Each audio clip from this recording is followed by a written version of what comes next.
সুজয়, আমি যাচ্ছি। এটা কি কাপড় পরেছো তুমি? এর চাইতে কাপড় ছাড়াই চলে যাও। সুজয়, কি বলতেছো সবার সামনে এসব? হ্যাঁ, তো কি বলবো, উপরি নিচে তোমার সব দেখা যাচ্ছে। যাও এক্ষুনি গিয়ে কাপড় চেঞ্জ করো। আরে ভাই, তুই ভাবিকে এভাবে না বললেও পারতি। তুই তাকে ভালোবেসে বুঝিয়ে বলতি, তাহলেই হতো। দেখো সুজয়, রাহুল তোমাকে ঠিকই বলেছে, এভাবে না বললেও তুমি পারতে। আরে তোমরা এত কিছু ভাবতেছো কেন?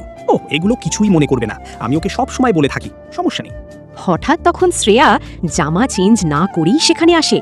এরপর সুজয়ের সাথে যা করলো তা দেখলে তোমরা সকলে অবাক হয়ে যাবে। তার আগে আল্লাহর এই সুন্দর নামটি দেখে যে ভিডিওতে লাইক করে চ্যানেলটি সাবস্ক্রাইব করে দিবে। হে আল্লাহ, তুমি তাদেরকে হজ করা তৌফিক দান করো। আমি আর তোমার সাথে এই ঘরে থাকবো না, আর এটাই আমার ফাইনাল ডিসিশন। বাই। তখন সুজয় বুঝতে পেরে শ্রেয়াকে আটকানোর চেষ্টা করে, কিন্তু কোনো লাভ হয় না।